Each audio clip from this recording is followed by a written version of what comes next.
Alright, welcome to my YouTube channel, and this is my first video. I would like to share with you about English for Business introduction. But before that, I would like to ask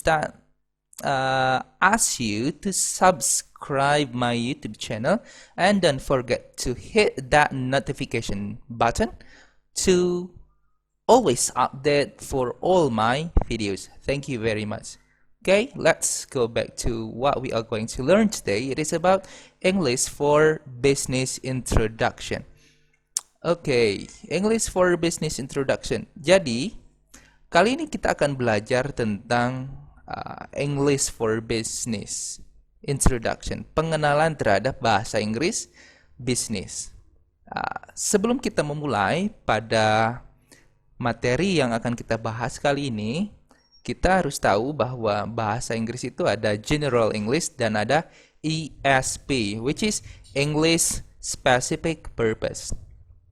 Maksudnya, General English itu adalah bahasa Inggris yang umum yang bisa kita pakai pada kegiatan kita sehari-hari.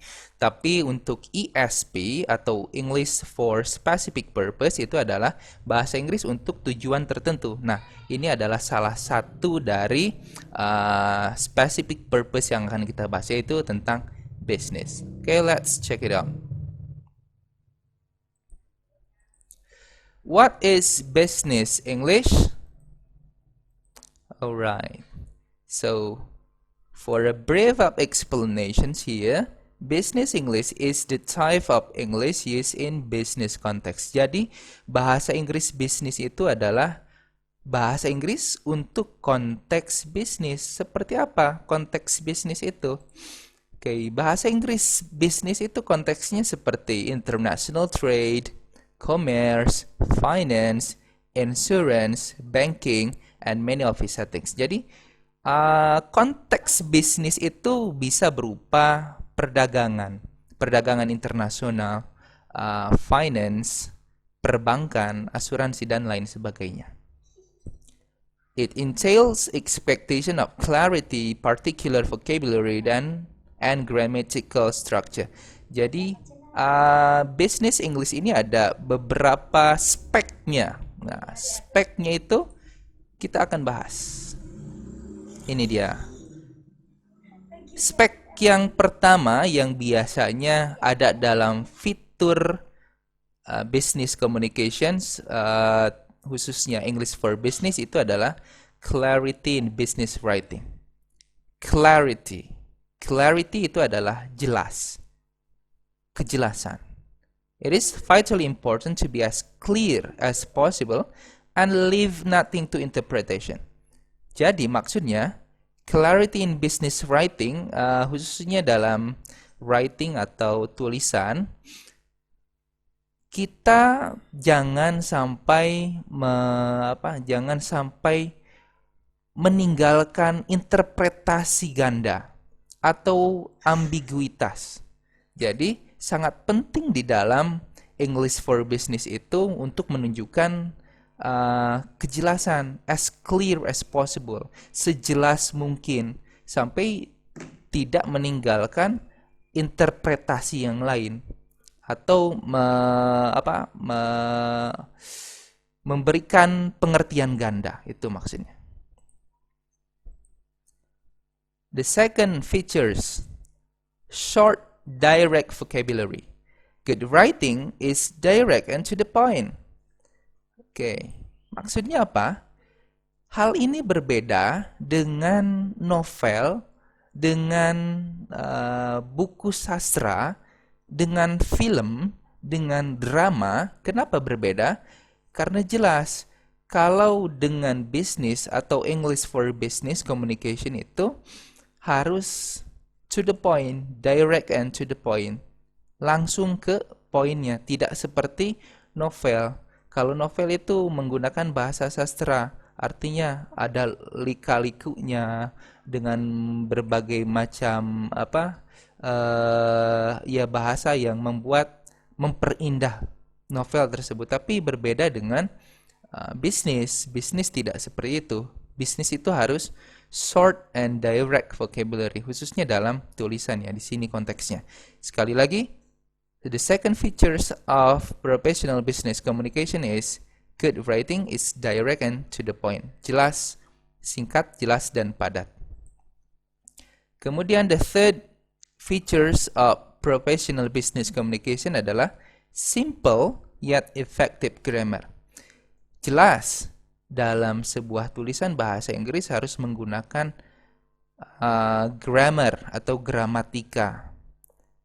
Di dalam English for Business juga harus menggunakan grammar, tapi kita menggunakan grammar yang simple tapi efektif. Good English uses simple tenses as well as the present perfect.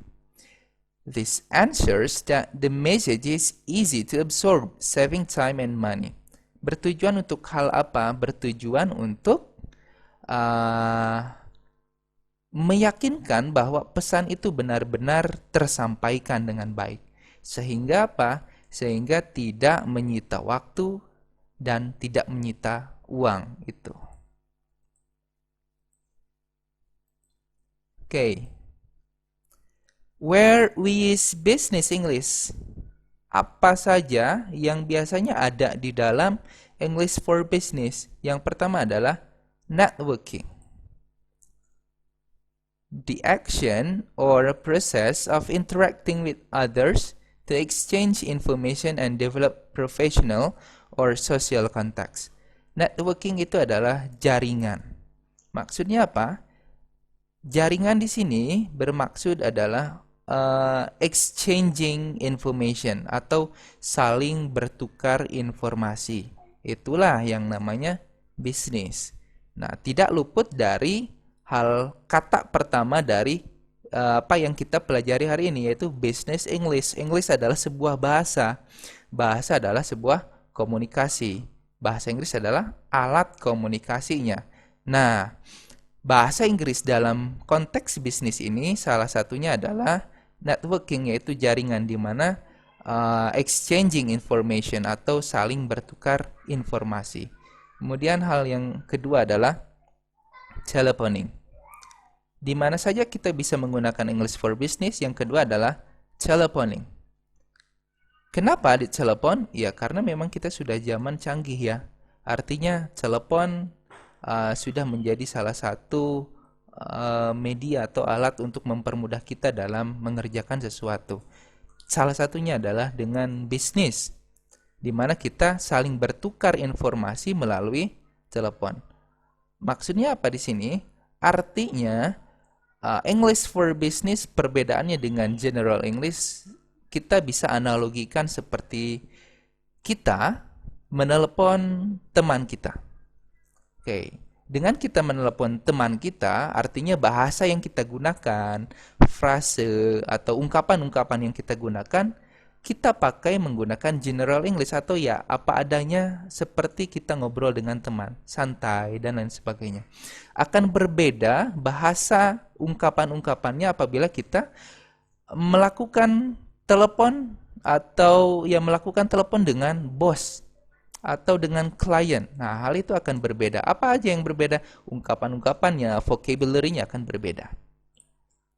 Selanjutnya, di mana lagi kita menggunakan English for Business?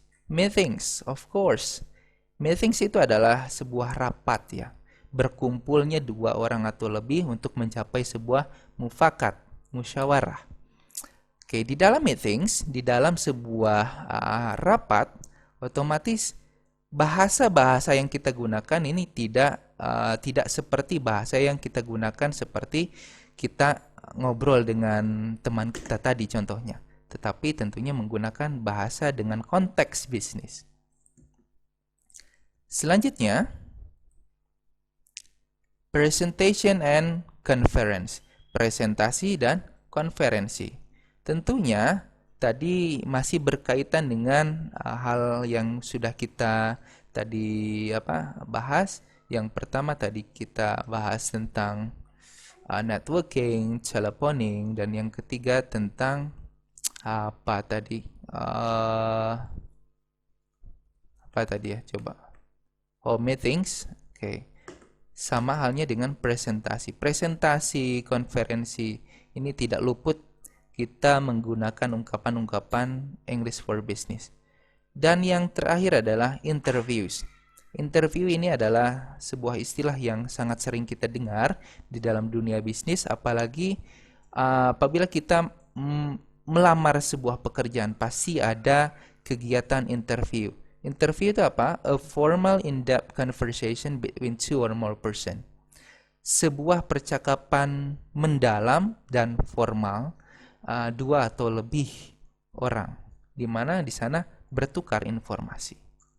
Oke, jadi kita bisa simpulkan ada 5 hal yang sering ada 5 hal yang sering ada dalam English for Business. Yang pertama adalah networking, yang kedua adalah telephoning, yang ketiga adalah meetings, yang keempat adalah presentation and conference, dan yang terakhir adalah interview.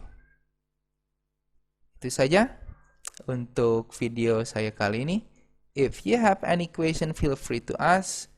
Boleh teman-teman komentar di kolom komentar. Dan see you for our next video. Goodbye.